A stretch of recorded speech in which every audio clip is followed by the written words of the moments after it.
এক জঙ্গলে এক টুনি আর টোনা বাস করত। তাদের কোনো ছেলে মেয়ে হতো না, তাতে তাদের কোনো সমস্যা হতো না। এভাবে অনেক দিন চলে যায়। কিছুদিন পর টুনি দুটি ডিম দেয়া।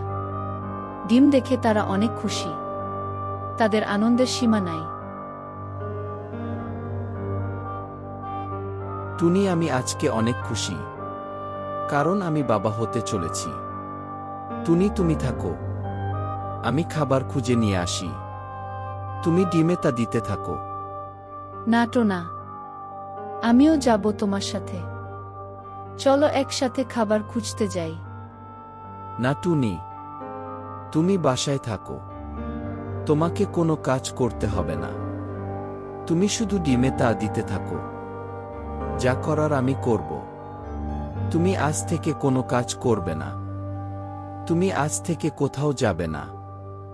থাকো তাহলে, আমি যাই খাবারের খোঁজে। আচ্ছা টোনা, যাও। আল্লাহ অনেক দিন পরে আমাদের মনের আশা পূরণ করেছ। তোমার কাছে অনেক কৃতজ্ঞ। তুমি টোনা আর আমাকে মা বাবা হওয়ার তৌফিক দান করেছ। আমিন। আমরা যেন সন্তানের মুখ দেখতে পারি। এভাবে দেখতে দেখতে অনেক দিন কেটে যায়। তাদের ডিম ফুটে বাচ্চা হওয়ার সময় হয়ে এসেছে। একদিন টোনা টুনিকে বলে, টুনি, অনেক দিন হয়ে গেছে তুমি ডিমে তা দিচ্ছ। চলো আজকে একটু দুজনে একসাথে মুক্ত আকাশে ঘুরে বেড়াই।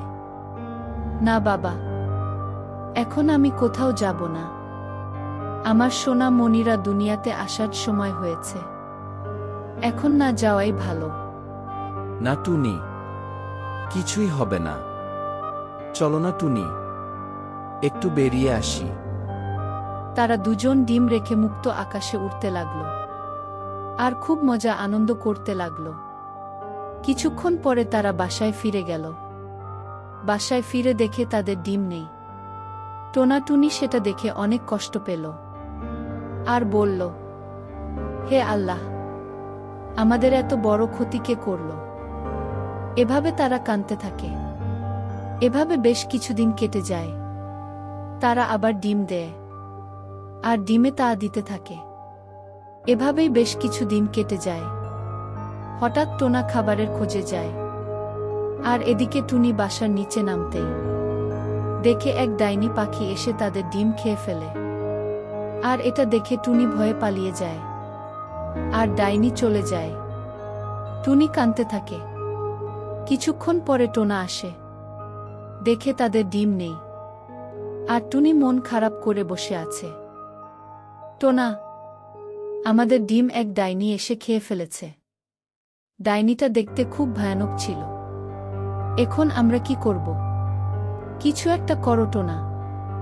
আচ্ছা টুনি, দেখি কিছু করা যায় কিনা। এভাবে চলতে থাকলে আমরা কখনো মা বাবা হতে পারবো না। টুনি, পাশের জঙ্গলে একটা পেঁচা মশাই আছে, তার কাছে যাব। দেখি উনি কোনো সমাধান দিতে পারে কিনা। চলো যাই তাহলে। টোনা টুনি দুজনে উঠতে উঠতে চলে যায়। পেঁচার সঙ্গে অনেকক্ষণ কথা বলতে থাকে। কিছুক্ষণ পর টোনা টুনি তাদের বাসায় চলে যায় আর ডাইনির আসার অপেক্ষা করে। এভাবেই কিছুদিন চলে যায়। তারা আবার ডিম দেয়। ডিম দেওয়ার কিছুদিন পরে আবার ডাইনি চলে আসে আর বলে, তোদের ডিম আমাকে দিয়ে দে। আমি তোদের ডিম খেয়ে আমার খিদে মেটাবো। দে বলছি। আমি বেঁচে থাকতে তুই আমার ডিম খেতে পারবি না। এর আগে তুই আমাদের মা বাবা হতে দিস নাই। তোর কারণে আমরা কোনো দিনও মা বাবা হতে পারি নাই। আমি বেঁচে থাকতে তোকে আমাদের ডিম খেতে দেব না। তাহলে তুই মর। এই নে।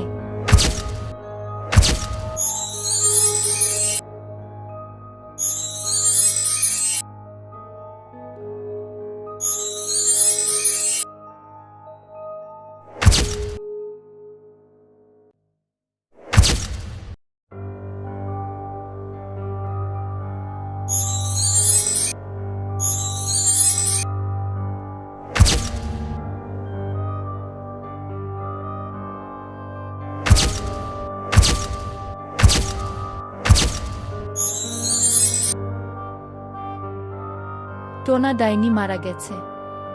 আল্লাহ আমাদেরকে এই ডাইনির হাত থেকে মুক্ত করেছে। চলো টোনা, আমরা বাসায় যাই। টোনা টুনি বাসায় চলে গেল।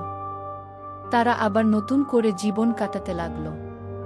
কিছুদিন পরে টুনির দুটি সুন্দর বাচ্চা হল। তাদের ইচ্ছা পূরণ হল। এভাবেই তাদের জীবন চলতে লাগল।